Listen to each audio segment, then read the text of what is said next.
this has made me think of the refrain, like the most sustainable diet is one you can stick to that people. It's like the most sustainable food is the food you eat, right? You could buy what's best, but if you don't eat it, it doesn't matter. Hello, everybody, and welcome back to the How to Fitness podcast with me, Michael Lee Joa. And me, Kate Lyman. And today we have a deep dive where Kate is in the hot seat and she's going to be teaching us about a really, really cool topic. So I am excited. I'm also going to peel back the curtain once again and say I completely forgot what we were talking about today. So we were about to start recording. I was like, Kate, what are we talking about? And I actually really like that. Even though it's really unprepared, I quite like it because it means it feels quite fresh. And I'm excited for this one. Now I know what we're talking about. I like that you're like, we have a really cool topic. I asked about it 30 seconds ago. But to be fair, we've talked about it before. Did. Like it wasn't, Yeah. we talked about it last week. We did. I think we recorded 3 days ago, but that 3 days feels like a long time ago. It is. Yeah, it does. With our tiredness, it's fine. But genuinely, this is a very cool topic. I think the listeners will really like this one. I hope so. We're going to get right into it because naturally I have too much to talk through and I'm gonna have to kind of like sort through my notes as we go. But like this topic is to me very near and dear to my heart, like talking about the environmental impact of our choices, but food choices specifically. This is really important to me. And I'm trying to like put aside my bias as we talk about this topic, like for real. I think I did a good job of that because I have personal preferences and ideas and thoughts and opinions, etc. But today we're talking about the data as we usually do. And I want to tell you what kicked off like me wanting to deep dive here. There is this website called watercalculator.org. And it's very cool. And you can go and like answer all these questions and it calculates your estimated water usage in your life. And there's things like how much water you use in the house. And then there's like your behaviors and actions. And I went to do it because Oaxaca is a drought state. Like we're always in a drought and people have been passing this around, whatever. And I was like, oh my gosh, our water usage is going to be so low because we... Just like really aware. It's just long story short, like we just don't have a lot of water and it comes every 30 days and we have to make our 3,000 liters last for 30 days. So blah, blah, blah. What are some things that you have to do to make your water usage drag out? So this makes it sound like we live in a shack, but it's just like personal preference. So you're laughing at me because you already know. I do. I really wanted you to tell this story. But basically, Kenny, Milo, and I all shower at the same time, like in 5 minutes total. And we save our water in the bucket and then we use that to flush our toilet. I love this. And we got a new washing machine, but previous washing machine, we'd like save the dirty water from the washing machine and like use biodegradable soap for the washing machine. And then we could water the plants with the dirty water or flush the toilet. So anyway, we do stuff like that. But here's where I'm going with that is my water calculator said my water intake was still really high because I eat meat. And so that was like my deep dive into, okay, let's look at this. I do feel like it's a little skewed though, because it didn't ask like what types of meat. Because Michael, I think you and I are the same boat. We both eat meat, but not a lot, right? Yeah. We kind of a lot more plant-based meals. I think we're quite similar with that. I think when we met up in Valencia, I think we both had a similar vibe with it. Yeah. I actually eat a lot of chicken, but I don't eat anything other than chicken. But I feel like my chicken consumption is high. Like once a day I eat chicken. I think I eat possibly more seafood than meat. That's great. I would love that, but I don't like cooking it. I don't know whether, would that be worse environmentally or better? I don't know. I need to do the calculator. It just depends. We'll talk about it. So let me set the record straight off the bat. This episode is not about food shaming. We don't do that. If you know two people who don't do that, it's Michael and I, right? Kate just does it off camera. It's fine. Just don't no, I don't. I'm not a food shamer. It's not about going vegan, okay? It's about understanding systems and making informed choices and taking imperfect action, right? If this is the first time you're listening to a How to Fitness episode, you know that I say this every freaking time. This is about giving you information so you make decisions that make sense for you, right? If you listen a lot, then you know I say that every time and you're annoyed. So sorry. No, keep saying it, Kate. Keep doing. We're going to start off with like a little myth busting. Here are 3 myths that we're going to dig into a little bit. Okay. 1, that going vegan is the best thing you can do for the planet. 2, that almond milk is ruining the environment. 3, eating local is always more sustainable. We're going to talk about those because they each have some incorrectness in them. The goal of diving deep into the environmental impact of our food choices is not to make you feel guilty. It's just to explore a little more what the research says, and that can help us with our habits and in improving understanding, I think, really of how what is on our plate is connected to the planet. Now, I am not an expert here. We tried to get an expert on. We tried so hard. Honestly, so hard. Yeah. Actually, Michael did it all. So there's this data scientist and science communicator named Hannah Ritchie, and she specializes in environmental sustainability. So everything from like climate change to food systems. She is very cool. She would be cooler if she came on this podcast. I just want to throw that out there. That's true. She's a researcher at Oxford and does not want to come on our podcast. And that's fine. She's really busy. But we tried so hard, like since last year, right? For a whole year, actually, we tried to get on the podcast. We bugged her quite a few times, really politely. I've been like so polite in my emails, like, I know you're busy, but this would be really cool. Please come on our podcast. She's Scottish, and so I made Michael do all of it. Literally, yeah. Like, I was like, Michael. How do I sound more Scottish in my email? I just put I and we in it throughout. Yeah, It's great. there you go. It didn't work, unfortunately. So she has a book that Michael and I have both read. I don't know if you finished it. I actually didn't finish the whole thing, but I read most of it. Yeah, I know I did. I did finish it. Yeah, it was a while back, wasn't it? I was trying to think when we first started bugging her. And it was about like a year ago. Yeah. About a year ago. Yeah. It's called Not the End of the World, and it's really good. I really recommend it to everyone who's interested in talking about the environment at all. And that's why we wanted to get her on to talk about this. But anyway, I pull a lot of this episode from her data and research. And what is really cool, and I'll have all the links in the show notes, is she's a data scientist and science communicator, and she does just an amazing job of like giving graphic representations of the data we're talking about, and it's really cool to see. So one of the main themes in her book is that food is, I guess, the heart of environmental problems and kind of like the nexus of sustainability. She talks about a lot of things, but food is one of them. So what does environmental impact actually mean? When we're talking about the environmental impact of our food choices, we're not just talking about one thing. It's a bunch of interconnected systems.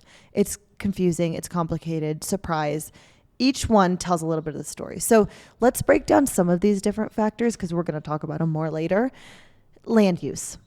Land use is how much is required to produce a certain food, right? And whether that land was like a forest or a prairie, that's also part of an ecosystem. Obviously, livestock uses more land than crops, and different crops use different amounts of land, right? So land use is an important factor. Water use. This is where I was being schooled in my initial watercalculator.org exploration. Some foods are very water intensive, and it comes down not to just how much water, but where that water is being used. So heavy crops grown in drought-ridden areas have a very different footprint than something grown in a tropical climate. Greenhouse gas emissions. This is a big one. So different foods produce different levels of emissions, especially methane, which comes from livestock, and carbon dioxide, which comes from fossil fuel use in production and processing and transport. Biodiversity loss. So when we convert wild spaces into farmland or overuse pesticides and we kind of hurt the biodiversity, that has a ripple effect across many different ecosystems. And then food waste. We're going to get into food waste a bit more, and this is where I learned the most in my prep for this episode. And here we're not talking just about food waste at home, but the reality that most of a food's environmental impact happens before it even gets to your fridge. So if food is wasted, the emissions and resources were already spent for nothing. You didn't need them, but it was already made, right? So when we talk about impact, we're looking at the big picture, right? Not just where food comes from, but how it's grown, how it's raised, processed, transported, and whether it even gets eaten. So trying to break all this down is hard. Luckily, Hannah Ritchie has done a lot of it for us. I'm genuinely so excited for this episode. I will also point out, if anyone knows Hannah Ritchie and is close friends with her or whatever, please still get her on the podcast. We will still do another episode with Hannah Ritchie after this because we love her work so much. But I'm so excited for this one, Kate. Okay. Well, good. I'm excited because I have something for you. Let's make this fun. Remember Goop versus Poop? Season 1? I do. You made us a game. I made a game this time. Yes. And it's called Who's the Bigfoot? And here's what I have to tell you. I made this up. ChatGPT didn't do this, okay? ChatGPT did not come up with the name or the game. I did this. I love this. All me. Michael, you're on the hot seat. I'm going to give you two foods, and you're going to tell me which one has the higher environmental impact. Okay, I'm ready. Honestly, since you read the book, you probably already know, but it was a year ago. I could barely remember what I did last week, Kate. So don't worry. This will be fresh. Okay, round 1. Beef versus soy, which has the higher environmental impact? I'm going to say beef. Yes. It's actually a really easy one. It was so easy that I thought it might be confusing and you might second guess yourself. That's exactly what I was thinking. Yeah. So beef crushes soy in terms of environmental cost. Beef clocks in at about 60 kilograms of carbon dioxide per kilo that you eat. Okay. Soy is under 3. That's a 20 times difference, right? Okay, that's huge. When we're talking about land usage, like we talked about in that last section, beef uses way more land than plants because cows need both the grazing space and the food crops grown to feed them, right? Makes like sense. If they're eating soy, you got soy plus the beef. And people love to villainize soy, but environmentally, it's like way less resource intensive. The caveat here is that, and this is where like I guess it gets a little tricky, most soy grown globally is actually to feed livestock. Interesting. So like that's the impact of soy, is a lot of it's going to livestock. I guess also like one of the biggest impacts of soy is like the transportation of it too, because there's probably certain countries that... We'll get into it. Okay, cool. I'll keep quiet. Sorry, Kate. I just don't want to spoil what's coming. Okay, round 2. Almond milk versus cow's milk. Right. This is a funny one because I did a post about this a long time ago. I would say probably when we first started talking about having Hannah Ritchie on. And I did a post about, I did not know that X amount of water was needed to make almond milk. I can't remember the exact number now. And it wasn't to be like villainizing plant-based milks. It was more just out of surprise. It went quite viral on Threads and I had so many people shouting at me for... I was going to say, did you get so much hate for this? Oh my God. It was literally just like, oh wow, that uses a lot of water. It wasn't like any judgment, or it was just like so people can maybe make a better choice when it comes to the plant-based milk they use. And people got quite angry, but I still think that dairy milk is more, right? Yeah. So that's a trickier one. Yeah. Almond milk uses a lot of water. It does. It was like the most out of all the plant-based milks, right? Yes. And a lot of the almonds are grown in like drought-ridden California. So that's a problem. But overall, cow's milk still has a much higher environmental impact. And that's because of the methane emissions of the cows, the land use, the water usage. Like almond milk uses a lot of water, but plant milks win, especially if you go with certain other ones that we'll talk about. Okay. Round 3. Local farm-raised chicken versus imported bananas. Oh, that's a tough one. I feel like this is going to be one of those where you would say bananas because it sounds bad, but it's actually probably... Does it depend on like how good quality the chicken is and how well... That's not how a game show works. Okay. Oh, sorry. I didn't know it was quick fire. I apologize. I'm going to say bananas because that feels like... Yeah. Is it bananas? Okay. Yeah, but that's why I didn't want to spoil your transport. So in this comparison, specifically, imported bananas have significantly lower carbon footprint than local chicken. And something I learned from Hannah Ritchie's book was that food miles matter way less than I thought. Okay. Oh, no, I think I answered that one wrong. I thought the bananas was higher, but it's less? Yeah, bananas is less. Wow. Okay. Sorry. I was wrong there then. Okay. No, it's okay. The type of food we eat has a significantly more substantial environmental impact than the distance it travels. Interesting. That is what I learned. So like eating local, beneficial in many ways. A plant-based food like a banana, even if it's from the other side of the world, will have a lower carbon footprint compared to locally sourced animal products. That's really interesting. Okay. Yeah. I guess they do it on like such big quantities, so therefore it kind of cuts the number, but still. Like a lot of food transport comes by boat, which actually isn't that like expensive as far as like emissions go. If stuff is flown, then that becomes a lot more impactful. Okay, I have 2 more, but I'm going to give you 1 more. Okay, we'll do this one. Rice versus potatoes. I'm going to guess rice is more water intensive, so it's higher. Yeah. Higher emissions. Man, you got all these right. Okay, so rice seems low impact. No, I got the banana one wrong. But that's true. We'll skirt over that. Yeah. Rice is actually a surprisingly high methane emitter because of how it's grown. It's not even just a lot of water. It's like the flooded fields produce a lot of methane.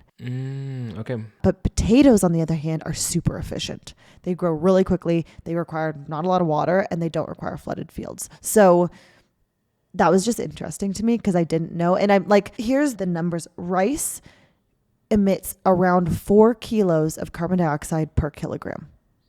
If you remember the cows, it was like, what was the number for the cows? 60. Yeah, wow. So like we're talking lower numbers. But potatoes are a 0.5 kilo of carbon dioxide per kilogram. So 8 times less. I love that. I also think can't potatoes be grown in like much wider variety of climates as well? So therefore like the transportation of those is also like way lower too. That's amazing. That's cool. Potatoes for the win. I mean, like rice is still great. This isn't like we're hating on rice. I eat rice nearly every day. I love it. But yeah. Okay, so let's dig into some of the specific foods and expand on what we just talked about. I also just want to say, Kate, that was fantastic. I enjoyed that. So I just wanted to acknowledge it before we moved on. Thank you. Thank you very much. Yeah. From my brain. Michael and I were just talking about ChatGPT this morning, and like It making us all a little bit dumber because we're relying on it. Yeah, but Kate made that one. Yeah, one for Kate. Let's talk about meat and dairy, because when it comes to environmental impact of food, this is where things get really lopsided. We're not hating. This is just the facts. Here's the breakdown. So beef has one of the highest greenhouse gas footprints of any food, largely because cows are ruminants, which means they digest food in a way that produces methane, which is way more potent than carbon dioxide in the short term. We add to that the land use that we've talked about. Cows need space to graze, but they also eat a lot of feed crops, which require land and water to grow. And then there's deforestation, places like the Amazon that are, largely driven by beef and soy for animal feed. So pound for pound, beef is kind of the problem. Not just because of emissions, but also land and water use, biodiversity loss, more. It's like, this is just a fact. My opinion doesn't exist in here. In the show notes, I'm going to share this live data set that Hannah Ritchie has that compares different animal proteins and meat substitutes. And looking at it, it's like literally a Google sheet. She is adding to it at times. If you look at it, you get a really good sense of the magnitude of the impact beef has.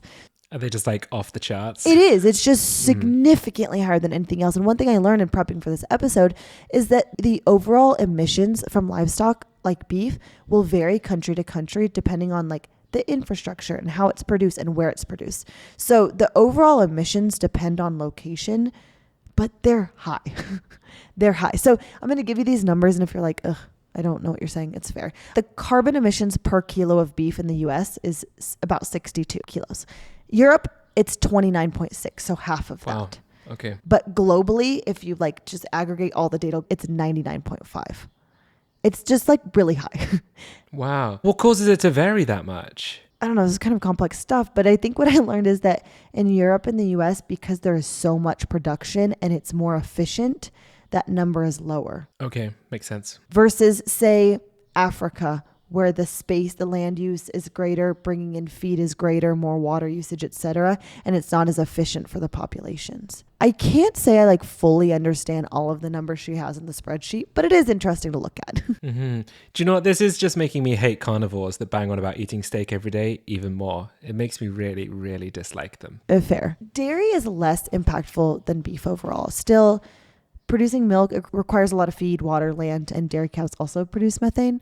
So one stat I liked learning about was that a liter of cow's milk has roughly 3 times the greenhouse gas emissions of oat milk and uses about 8 times more water.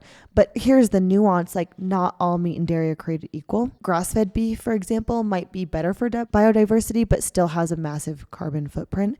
And then some dairy farms do better sustainability practices than others. It just depends.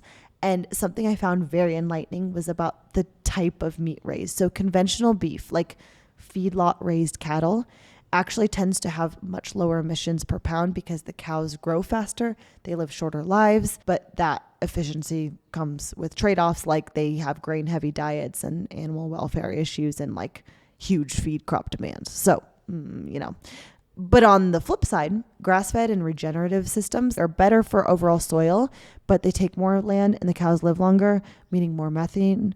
It's there's not a clear winner. And also, it's not scalable, right? We can't feed the world at the rate that we eat with those practices. So chicken in general has a much lower impact than beef. Even free-range or pasture-raised chickens have a smaller footprint, but they might use a little more land and grow a little slower. Still, if someone is trying to eat sustainably without cutting out meat entirely, chicken is a good option. Interesting. Okay. Chicken, turkey, eggs instead of beef, that makes a big impact on your overall emissions. And we're talking a lot about beef because I feel it's just more common to eat, but lamb is up there with beef.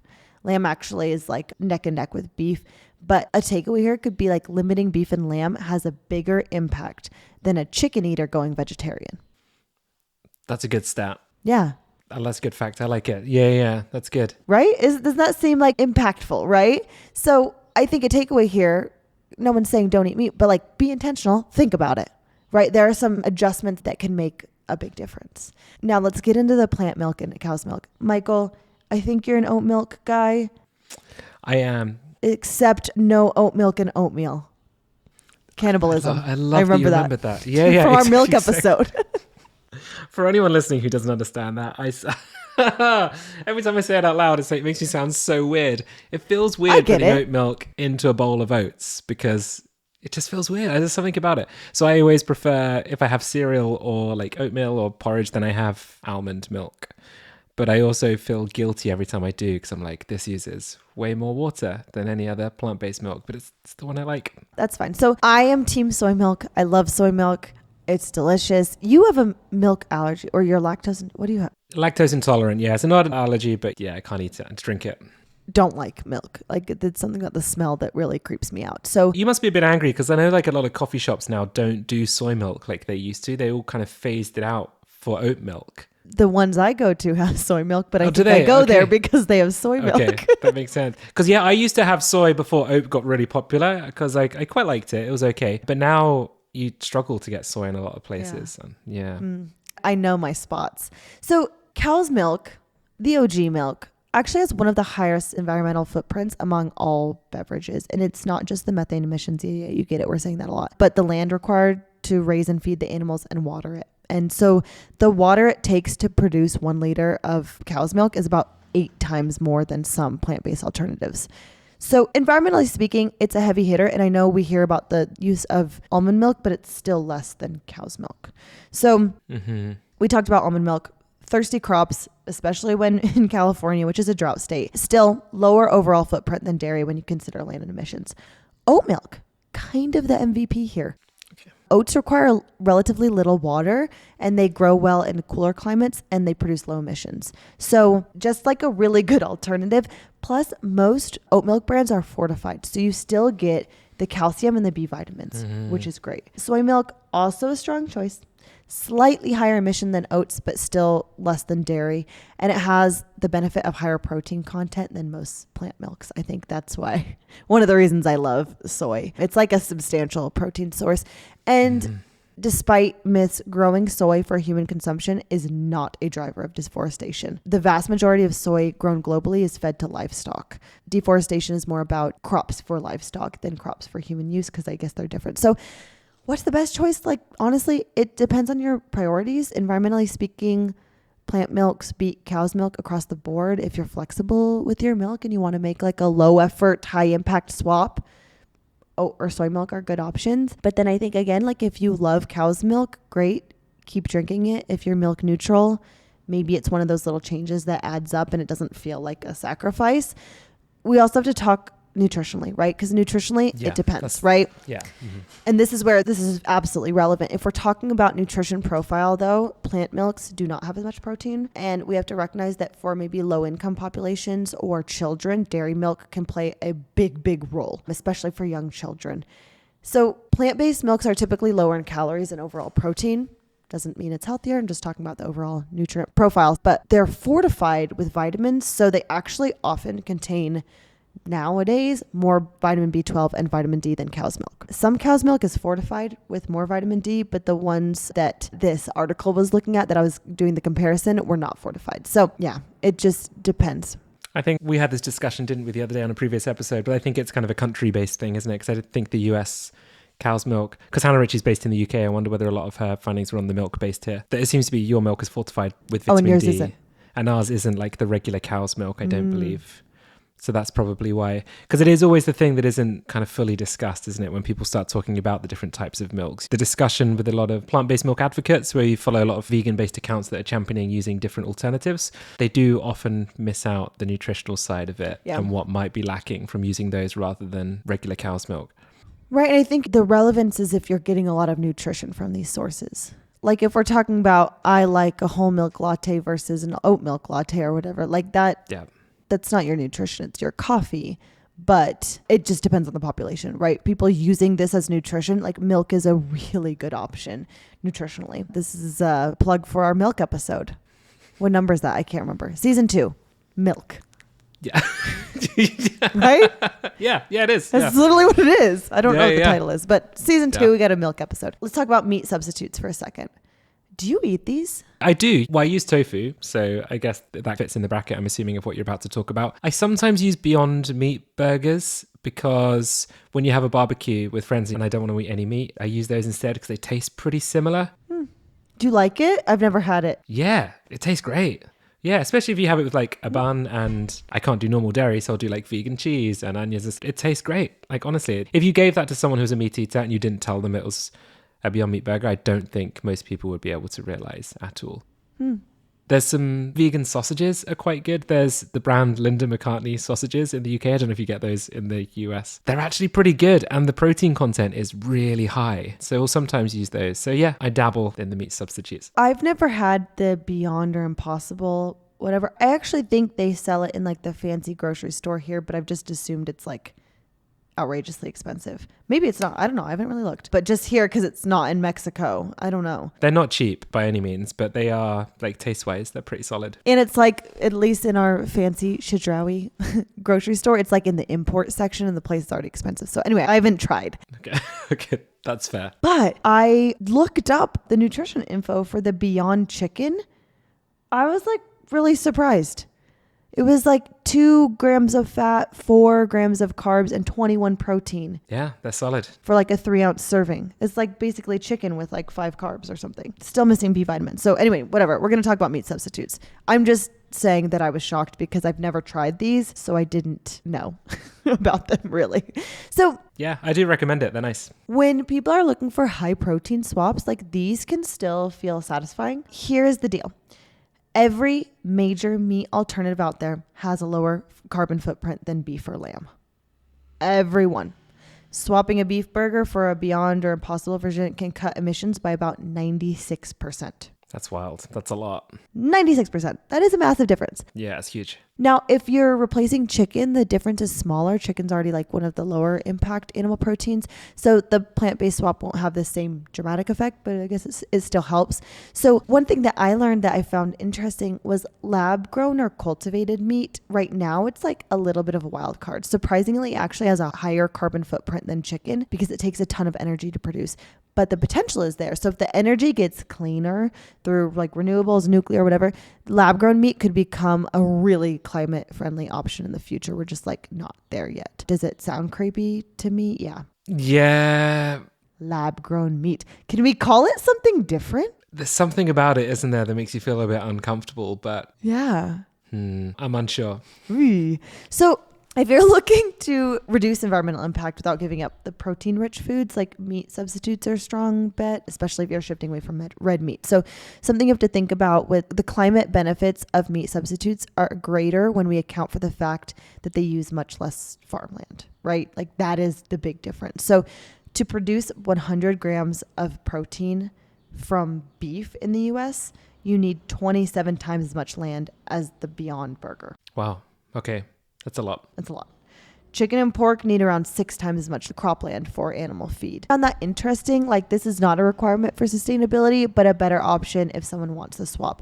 And I felt shocked that like the plastic packaging really didn't play a big role. It's like a really negligible role in the whole food system. Now that shocked me because I feel very impacted emotionally by plastic packaging. Yeah. Like you don't talk about, when you go to the store and you see an avocado and it's like cut in half with the styrofoam and the plastic over it. I've never seen that. I've seen that in the US. Oh, that's bad.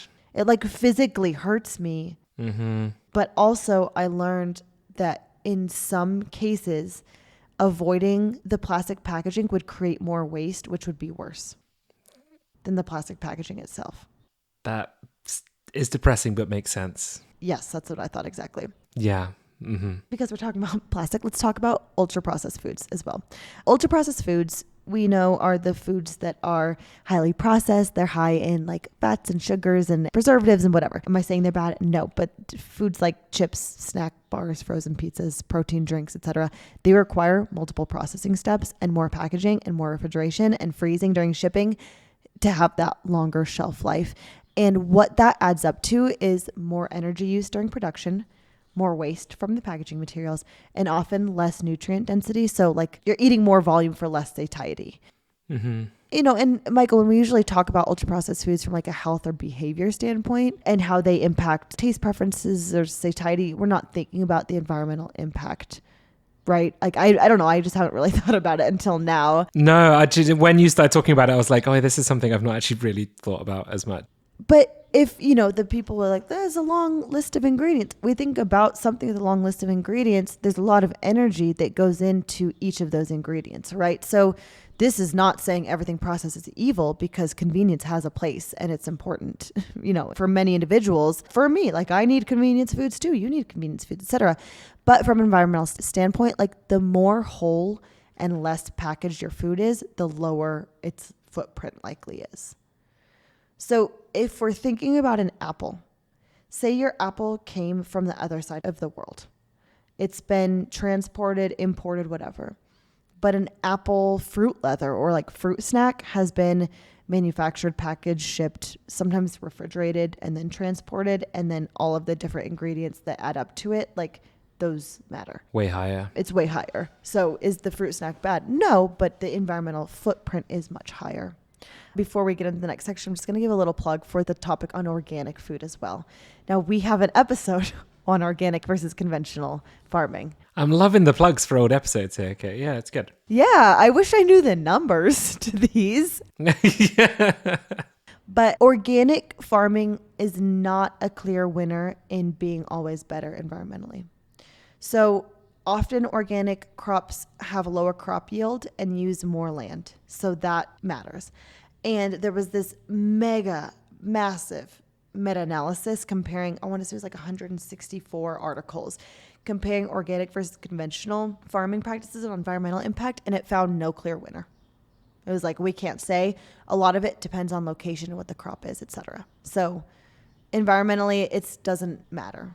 This is always a tough conversation, because every time I talk about this on social media, people get quite angry about it, because I think people really want organic to be healthier and better for the environment because they're spending more. And it is really frustrating that it just doesn't. It's one of those really annoying things, but I wish that more people would discuss this on social media without being attacked. Yeah, well, then good luck. Yeah. I don't know if you remember this part from Hannah Ritchie's book, Michael, but there was a section where she was, oh gosh, I don't want to butcher it because I don't remember the names, but she was basically saying, like, when you ask who in the history of science created inventions that saved the most people in the world, people often think like, oh, antibiotics or vaccines, etc. Mm-hmm. But it's actually the two guys who created fertilizer, because it allowed for high crop yields and more food production that ended hunger in many places. We could get into the organic conversation, like, but pesticides and fertilizer, etc., like, those are life-saving. And yes, they have downsides and such. But anyway, I digress. That's like a different conversation, which we do cover in an unnumbered, unnamed podcast that I believe was season 1. I feel like it was in the first 10 we did. It was your deep dive, wasn't it? Season 1. Yeah, it was a while back. Yeah. It'll be in the show notes. Okay, so I want to get to the massive issue of food waste. Michael, you think about environmental impact a lot, because I know you and I talk about this and think about it a lot, but like, do you think about food waste when you factor into this conversation? All the time. Maybe not in terms of what I'm buying for the food. It's more about how I treat the food that I buy and what we do. So in Scotland, I know maybe not everywhere, but where we are, we have a food waste collection once a week as well, that then gets used as like compost and whatever they use it for. Both me and Emma, my wife, we are really on it with trying not to waste food, because we both feel awful every time that we do. So I'm not saying we don't ever waste food. Like, sometimes it just happens, unfortunately, but we do try really hard not to waste food. I don't know. Do you feel this ever if you go on vacation or something and they don't have compost or organic? Oh, I hate it. And you're like, I like can't breathe. Yeah, we just went away actually a couple of weekends ago and they didn't have a food waste thing. So everyone was just throwing food into the bin. I'm like, this is not right. Yeah. It's 2025, guys. Like, why are we throwing food away? Yeah. So I think if there's one piece of this whole conversation that no one's talking about enough, it's food waste. Food waste is one of the biggest environmental problems we face, and it's something a lot of us have a lot of control over. Mm-hmm. A little trivia. You're getting a lot today. I'm throwing a lot at you. I know. I feel pressure for my next episode. I've got to stop my game. Actually, please don't do this to me. Okay. I'll sweat. So if we took all of the global food production and split it evenly across every person in the world, all 8 billion people, do you think we'd have enough calories for everyone? Oh, I think we would. Yeah. Surely we would. Yeah. I'm like not giving you the real trivia because I think you read this in the book. But okay, yes, we would. And say each person needs 2,000 to 2,500 calories. Yes, we still do. Wow. If we split the world's food production between everyone equally on the planet, all 8.06 whatever billion, each person would have 5,000 calories a day. 5,000 calories. Double the needs, right? In the US, 30 to 40% of all food is wasted. 30 to 40%? Yes. That's so bad. Globally, food waste causes around 8 to 10% of greenhouse gas emissions, like more than aviation, more than flying. That's wild. Yeah. Yeah. There's so many conversations we could have spinning off from this, isn't there? Yeah. That's awful. I'm going to keep going. Okay, go for it. Food waste consumes 21% of all fresh water, 19% of all fertilizer, 18% of cropland, and 21% of landfill volume. 21% of landfill volume. If food loss was a country, it would be the third largest greenhouse gas emitter behind China and the US. This is so sad. That's really bad. Yeah. So much of this is the supply chain, right? This isn't compost versus not compost. So there's things like food and veggies are transported in cloth bags often. And because of that, there's a lot of bruising or destruction or whatever. If we were to move from the cloth bags to like a Tupperware, that would just change the game entirely of the amount of food loss in transportation. So it's wild because it's all systemic, right? These food losses translate to lost income for farmers, higher prices for consumers. Like there's an economic incentive to reduce food waste, but easier said than done always, right? Right. I also don't want to skirt over the fact you said Tupperware, which is a brand that went out of date and are no longer a company quite a while ago. So that's fantastic. Plastic containers. I get what you're talking about. What do you say? I know. I still say Tupperware as well, but I just wanted to highlight everyone says Tupperware. There's a name for that where you say like Kleenex when you mean a tissue. For like a Hoover for a vacuum cleaner or whatever. Yes. I know. There's a word for that, but I don't remember what it is. But I'm sold on Tupperware. I've never even owned actual Tupperware. I just still call it that. Have you seen there's a video that went viral? This is very off track, where it was a podcast, actually. I can't remember what the podcast was talking about. And the guy, for his whole life, has thought it was called Tupperware because it's a tub. Have you seen this? No. It's fantastic. Please go. Anyone listening to this after this episode, don't cancel our episode. Go on to like TikTok or Instagram and type in Tupperware and you will laugh. You will laugh your head off for a good few minutes. That's so funny. I've always alternated between calling it Tupperware and Tupperware.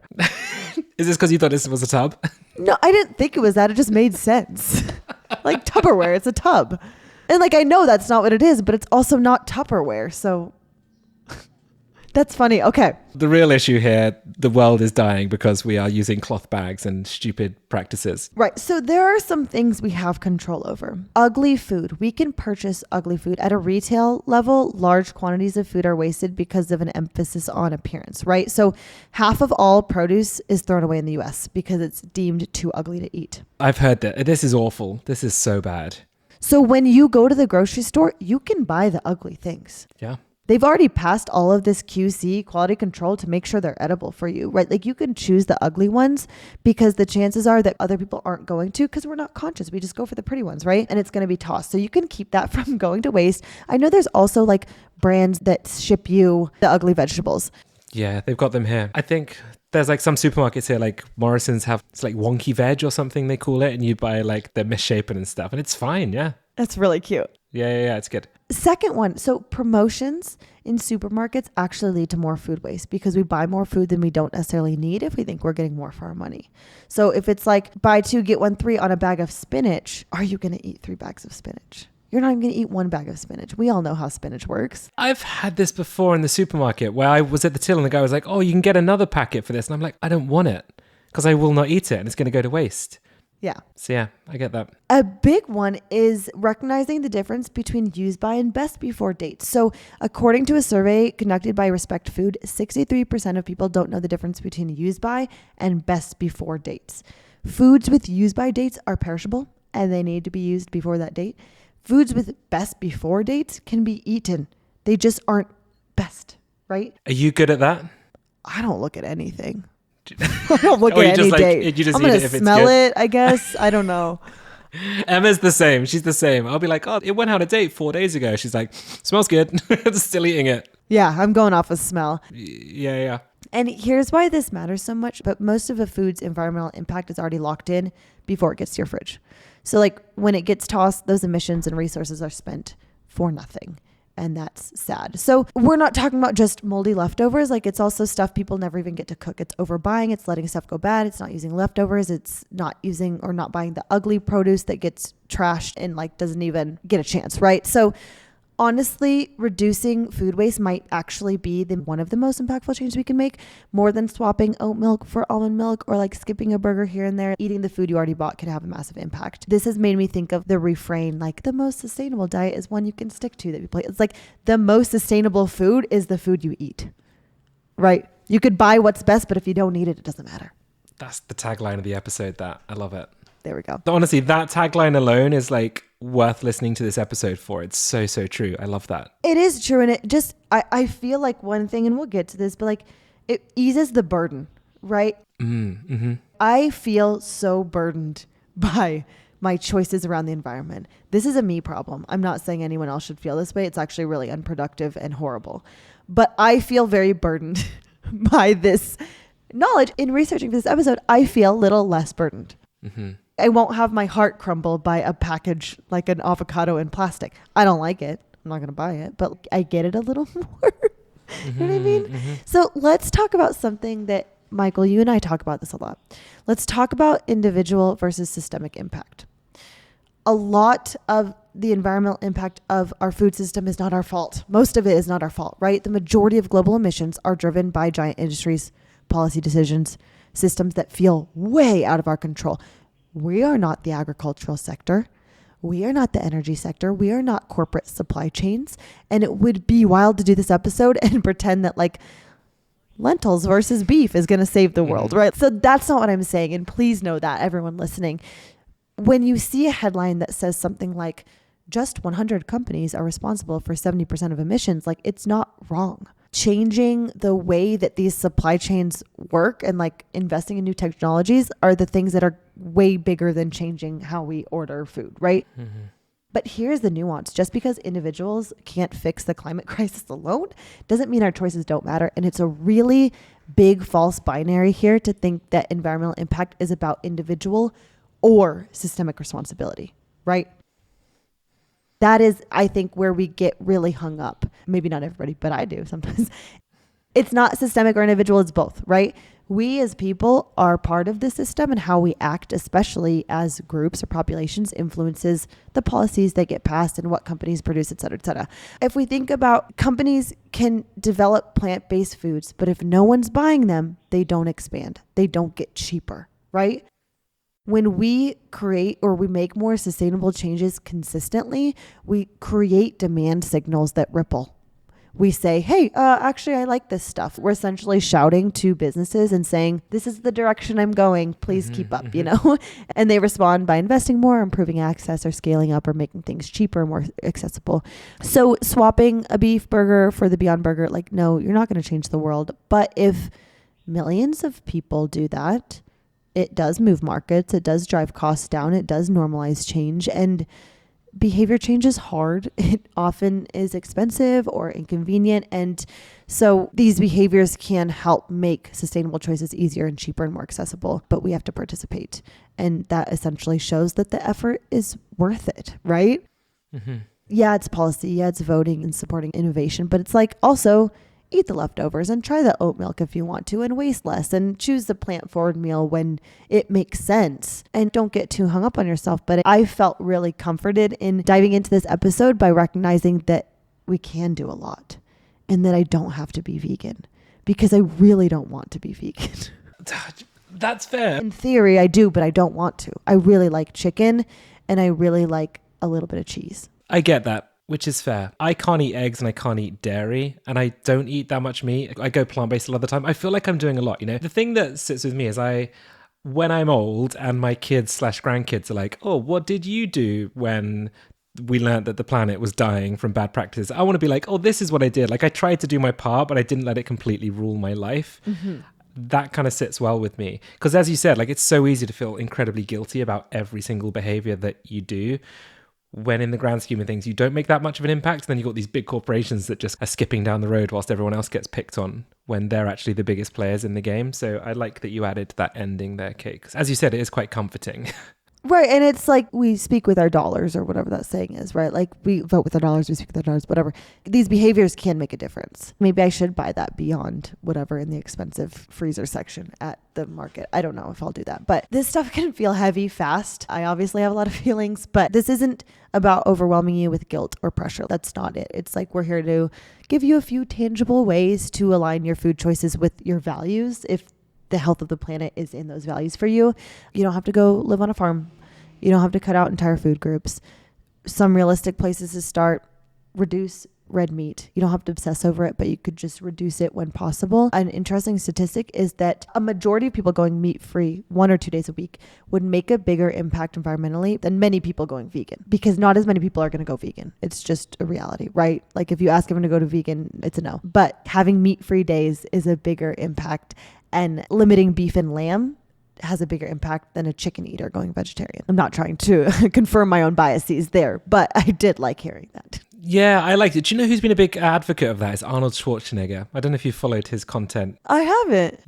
Much. Yeah, he's always been one of these advocates. I think he started doing like 1 day a week or 2 days a week or something where he went completely meat free. And he's been a big champion of that for a long period of time. Wow. And I've always really liked that approach. It's very funny that it's him. Do you know what I always do? Every time I'm at my local supermarket, they don't do many plant-based things where I live because I think obviously the demand isn't there from people that live around us. I always tell the people that work in the shop, I'm like, oh, it'd be great to have some more plant-based yogurts. Oh, that's great. I don't know whether they ever feed it back or not, but I'm like, I'm going to keep planting that seed. And then yeah, why not? Maybe some other people in my area will try the plant-based yogurt when they appear. So yeah. Yeah, that's a good thought. I don't know. Every little helps, right? Yeah, reducing meat without being obsessive or panicking about it. Choosing plant milks when possible if it makes sense for you. Eating more of what you already buy, right? Like there's the memes where you like go grocery shopping and then by Wednesday you're ordering pizza. Is your food going bad? Think about it, right? Shifting towards less packaging and more whole foods, not because processed foods are bad, not because you need to make everything from scratch, but when you can, like choosing fresh or bulk over individually packaged and heavily processed foods lightens the load. There are so many parallels here to how we talk about other nutrition choices, right? Like we're talking about imperfect action, small steps, poco a poco, like baking behavior shifts that are doable so they can become more habitual. So I hope the takeaway here for listeners isn't overhaul your diet. It's just like pay attention a little bit and see if there's some small changes you can make because they do add up. Honestly, that was great. I loved it. Did you learn anything or did you kind of already know everything? Because I read Hannah Ritchie's book, I feel like I was quite informed, but genuinely this was really, really helpful. And I know that it's going to help a lot of people out. And genuinely, I loved that. I think people will really, really like it. Thanks. Thank you for those who listen. If you want to talk more about it, you know that Mike and I love to talk about the podcast and continue the conversation. So DMs, there's a little box on Spotify that you can put your thoughts into. There is. It literally, I get a notification on my phone every time someone comments. So if you want to annoy me on my phone, like send a comment in. Yeah. There we go. Thank you for listening. Make sure to subscribe if you're a YouTube watcher or listener. And we'll see you soon. Yeah. See ya.